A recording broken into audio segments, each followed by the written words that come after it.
Si vous vivez avec votre temps, vous faites sans doute partie de ceux qui aiment être connectés.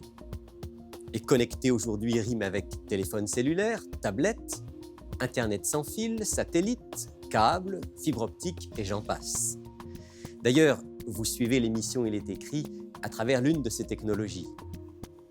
Mais la question que j'aimerais nous poser aujourd'hui est la suivante. Quels sont les effets de cette hyperconnexion? Elle nous relie à qui? À quoi? Et sommes-nous sûrs que nous sommes encore connectés à l'essentiel?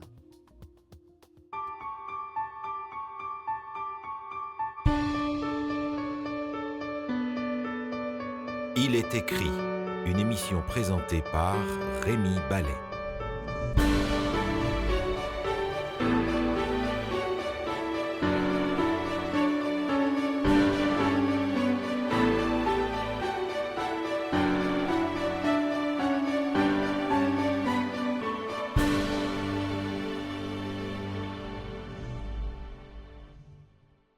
Le monde des médias et des communications est partout.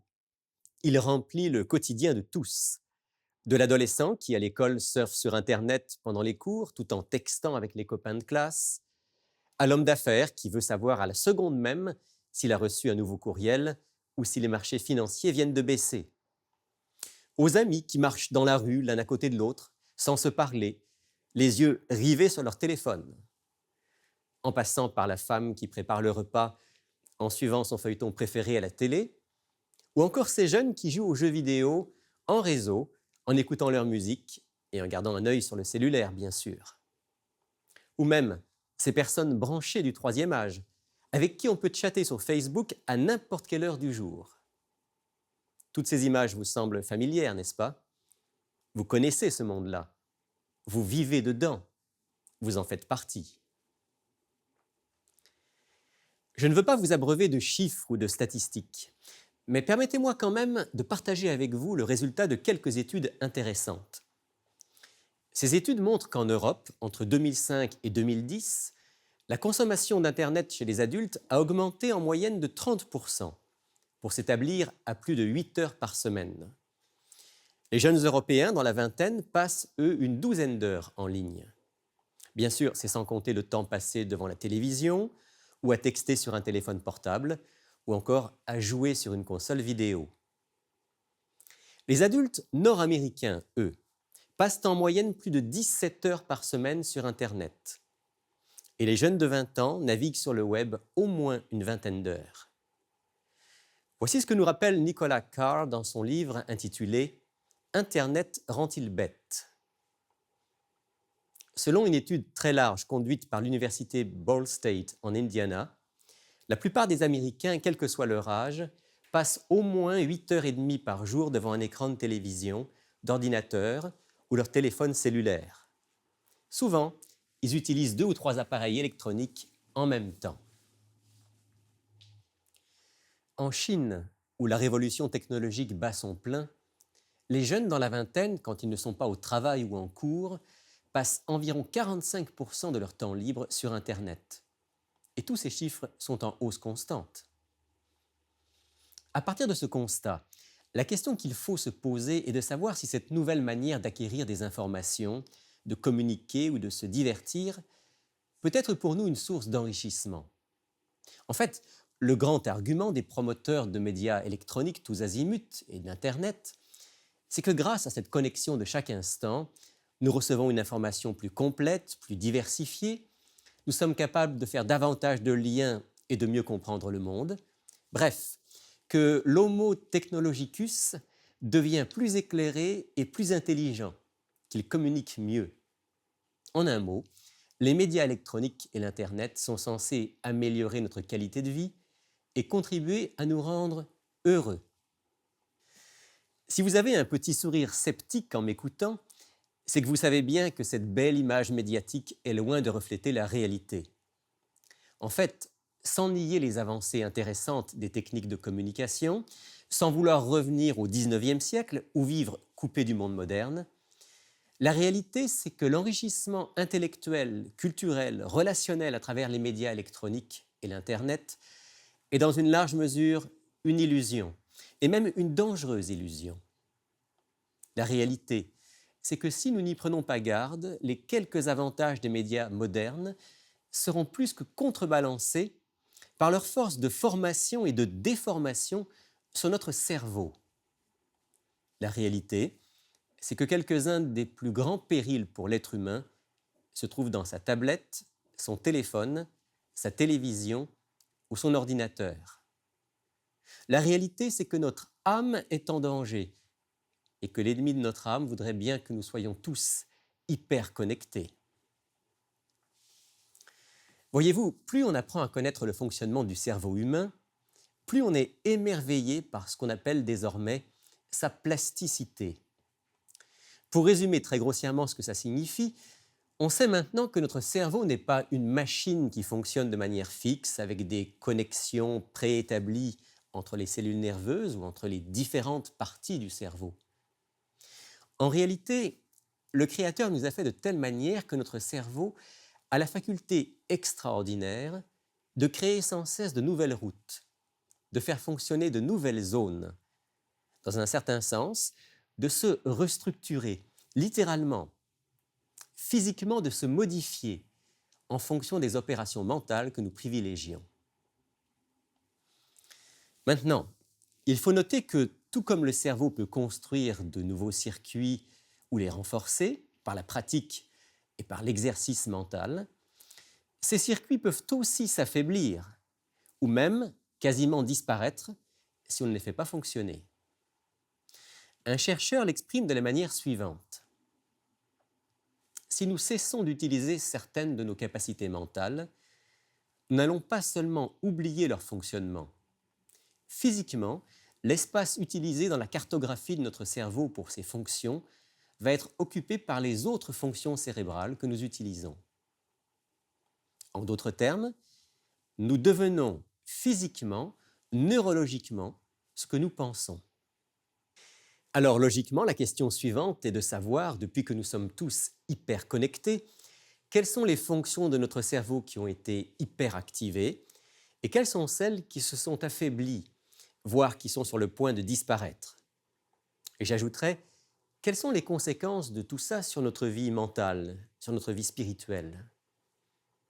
Une conséquence évidente de la vie moderne en général et de la consommation d'Internet et des médias électroniques en particulier est que tout doit aller vite. Le rythme général de notre vie, de notre pensée, de notre communication s'est accéléré. Une autre évidence est le fait que nous sommes de plus en plus bombardés par des stimuli audiovisuels et que nous avons pour ainsi dire besoin de ce monde médiatique pour fonctionner. On se sent un peu perdu sans son téléphone, sa tablette ou son ordinateur.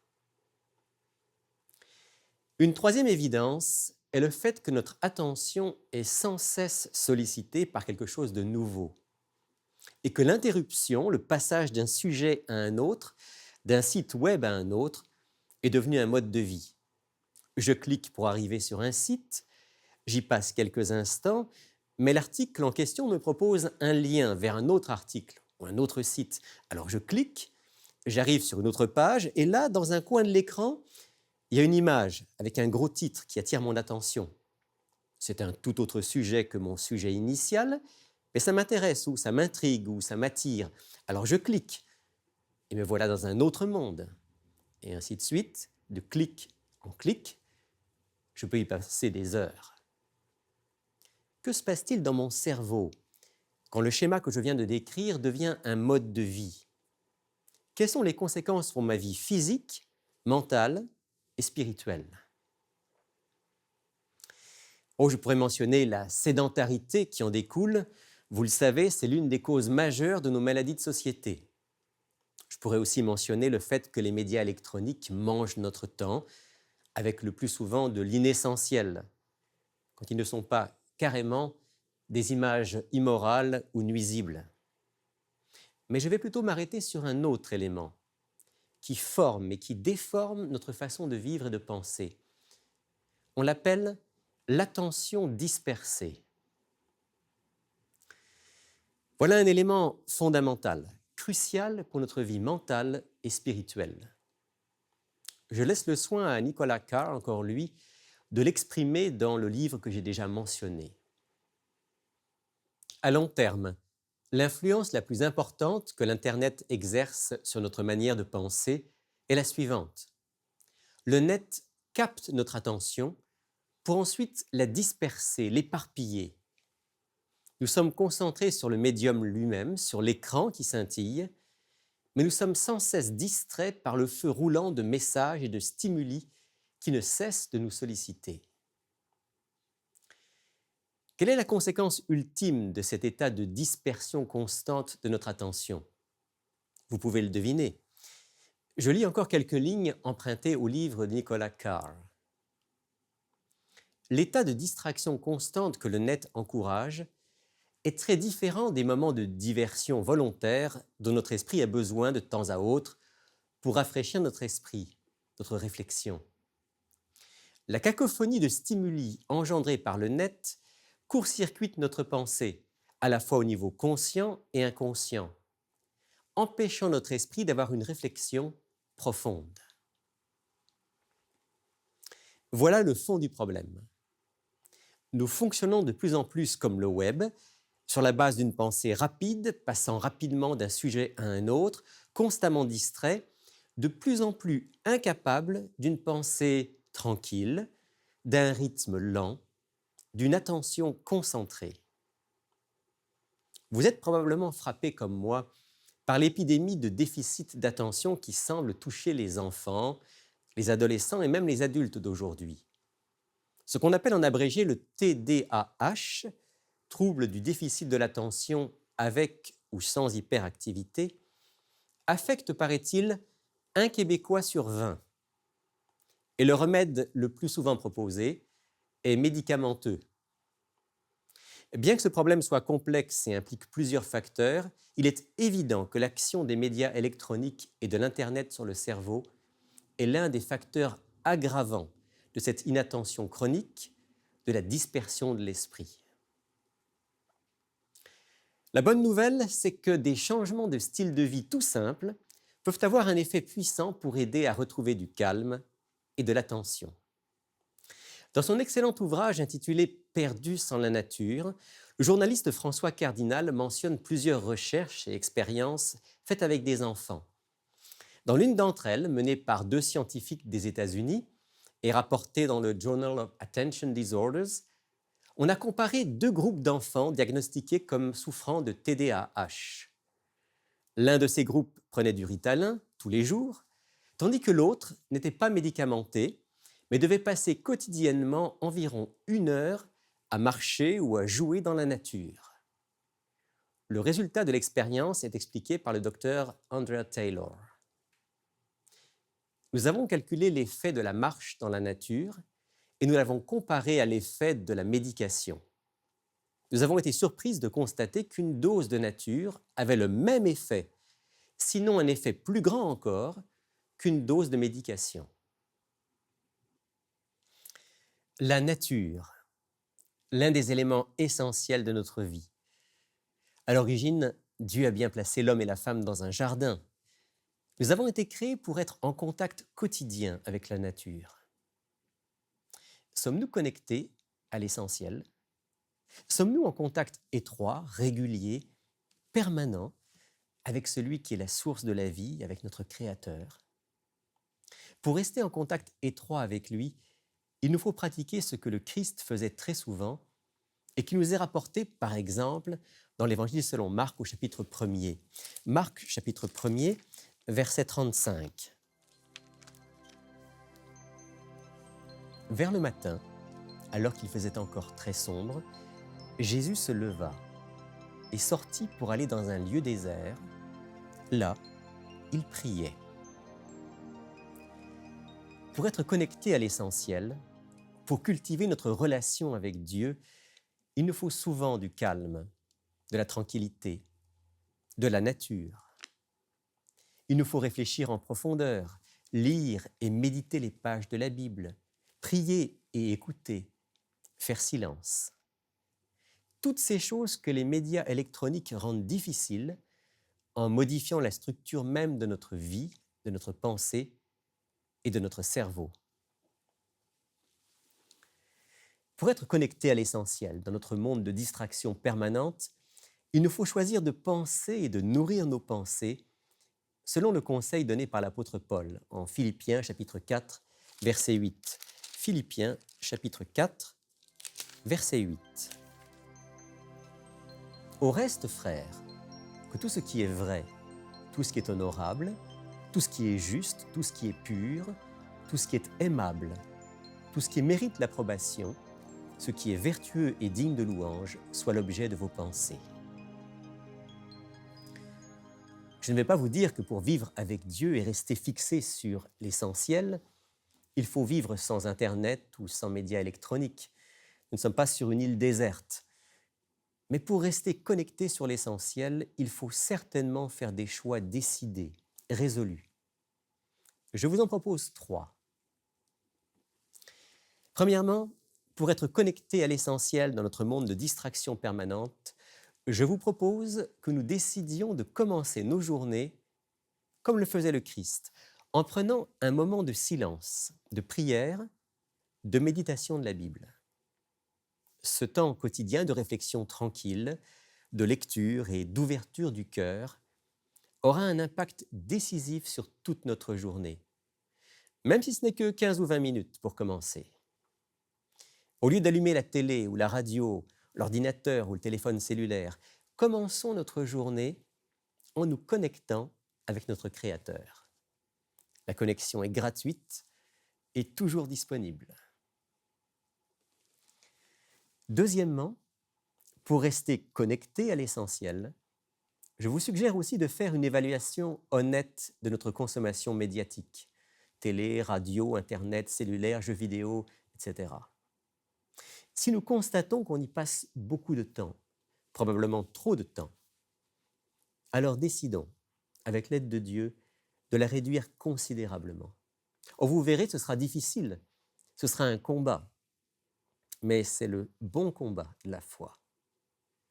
Et profitons de ce temps libéré pour nous connecter sur l'essentiel.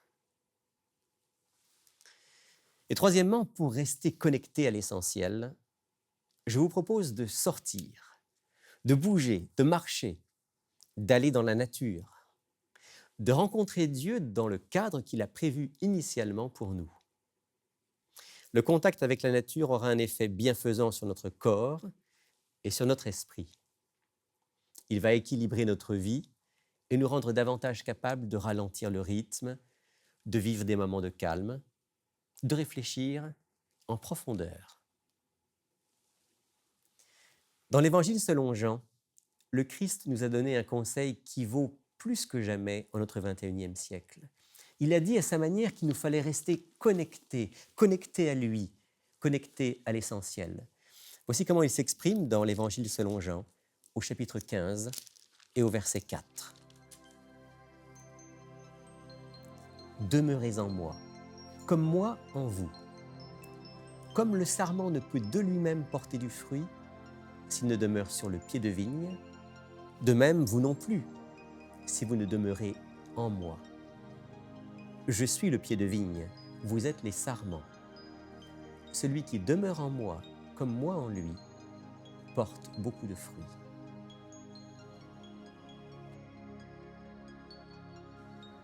Père du ciel, tu connais nos vies.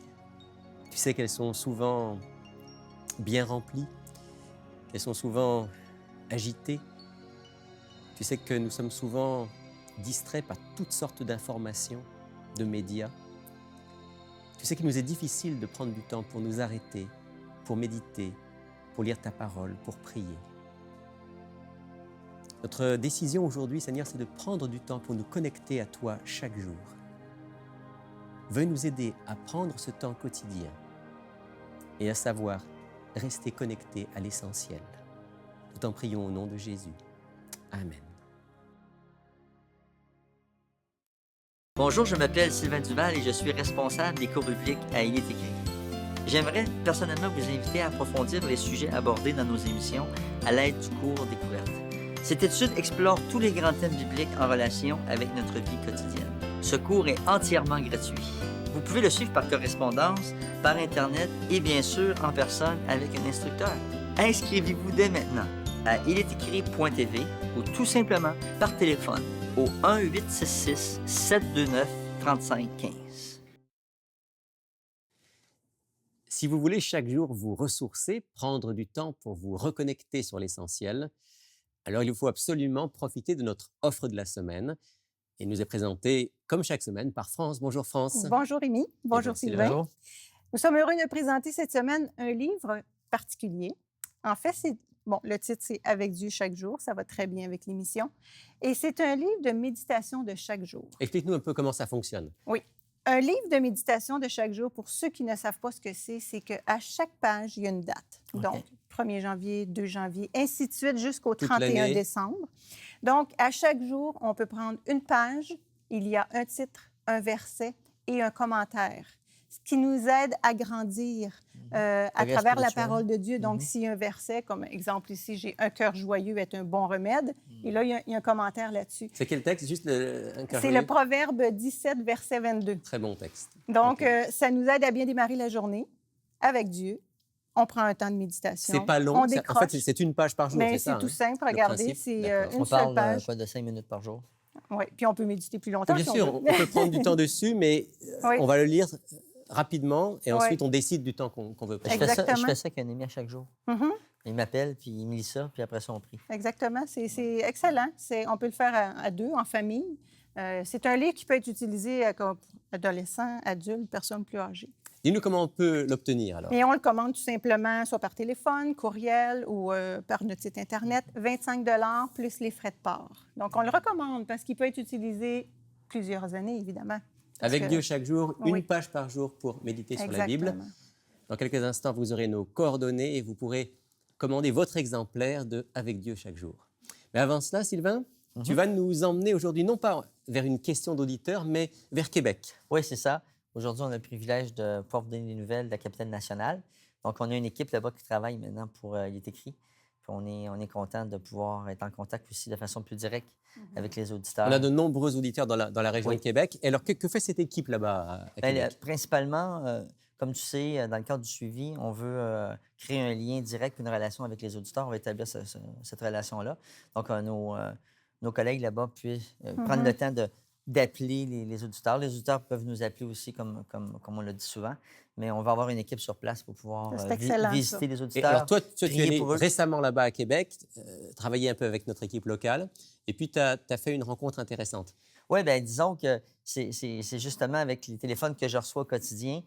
J'ai parlé avec Lise, puis ça faisait déjà un petit bout que j'avais parlé. Puis je l'ai appelé pour lui dire que j'étais dans la région de la capitale nationale. Elle me dit « Ah oui, t'es là. Est-ce que tu veux me prendre Je veux le te thé voir. à la maison? » tu sais? Puis j'ai dit ben, « Justement, on est Ouais. en train de mettre en place un groupe de partage. » J'ai dit « Toi, est-ce que tu aimerais venir à notre groupe de partage? » Finalement, elle est venue. On a passé la soirée ensemble. Puis finalement, elle m'a invité à la maison à prendre le thé avec son mari Jacques. Puis ça a été un beau partage. On a prié ensemble, on a partagé ensemble. Donc, on veut saluer spécialement aujourd'hui Lise et Jacques, Oui, c'est ça? exactement. Puis aussi, dans le cadre de la formation que mes collègues ont reçue là-bas, ben, on a eu la chance d'appeler des auditeurs, dont une dame qui s'appelle Sylvie, qui ça fait 15 ans qu'elle écoute l'émission Il est écrit. C'est bien. 15 ans. 15 ans. On en a plusieurs Puis, Bien comme ça. avant moi, et Ouais. même avant José Ouais. Lisée, probablement. Ouais, c'est ça. Puis, à quelque part, ben, tu sais, le fameux cours découverte qu'on offre, elle l'a accepté. Puis, Johan, actuellement, aussi, son mari est en démarche puis en réflexion C'est merveilleux. spirituelle. Donc, on salue spécialement aujourd'hui tous nos auditeurs de la région de Québec, avec une pensée particulière pour Lise et Jacques et pour Sylvie et Johan. Sylvie et Johan. Donc, Sylvain, toi, tu es notre monsieur relation et certainement qu'on aura l'occasion encore de saluer d'autres auditeurs et de parler d'autres expériences dans d'autres régions Oui, du absolument, Québec. ça va être un plaisir. Merci, Sylvain. Quant à vous, si vous voulez profiter de notre offre de la semaine, je vous rappelle qu'il s'agit de ce livre de méditation quotidienne avec Dieu chaque jour. Eh bien, vous pouvez dès maintenant en faire la demande. Voici nos coordonnées. Pour effectuer votre commande, écrivez-nous à Il est écrit, casier postal 99, succursale Rosemont, Montréal, Québec, H1X3B6. Vous pouvez également passer votre commande sur le web à ilétécrit.tv ou par téléphone au 514-729-3515 dans la région de Montréal et sans frais au 1-866-729-3515 pour l'extérieur de Montréal. C'est à chaque fois une brise fraîche que de regarder vos émissions. Vous m'apportez bien souvent les réponses aux questions que je me pose. Merci pour vos émissions, elles m'aident beaucoup avec ma foi. Si vous aussi vous aimez les émissions Il est écrit, j'aimerais vous inviter à soutenir financièrement leur production pour que ces messages d'espoir continuent à être diffusés. Pour faire un don, rendez-vous sur ilestécrit.tv ou encore au 1-866-729-3515. Merci à l'avance pour votre générosité. Il est écrit s'enrichit d'une nouvelle rubrique, d'une chronique en réalité qui sera présentée régulièrement par quelqu'un que j'ai reçu à plusieurs reprises dans cette émission et que j'accueille avec grand plaisir dans notre équipe. Voici la chronique de Patrick Dupuis.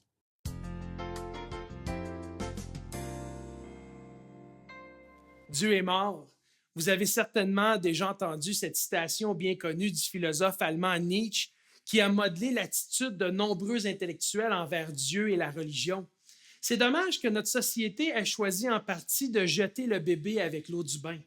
Ce bébé, bien que plusieurs l'aient rejeté et le prétendent mort, il est bel et bien vivant.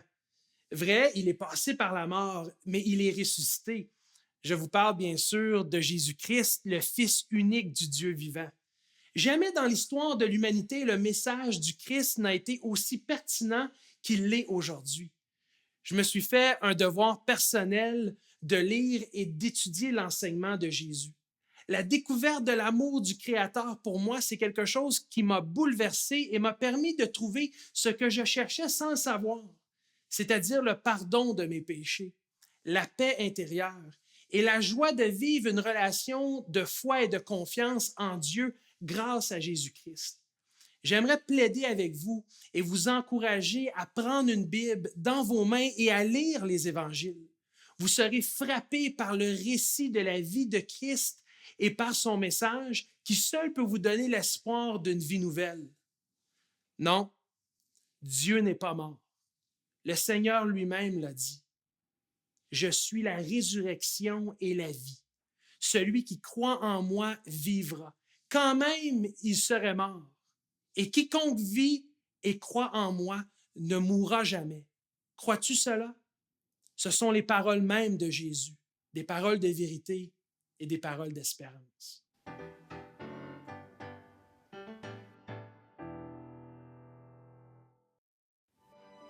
C'est la fin de cette émission. Merci de nous suivre fidèlement. Je vous rappelle que vous pouvez suivre toutes nos émissions et les retrouver sur notre site web, trouver des informations sur notre page Facebook, à consommer avec modération. Et surtout pour rester connecté.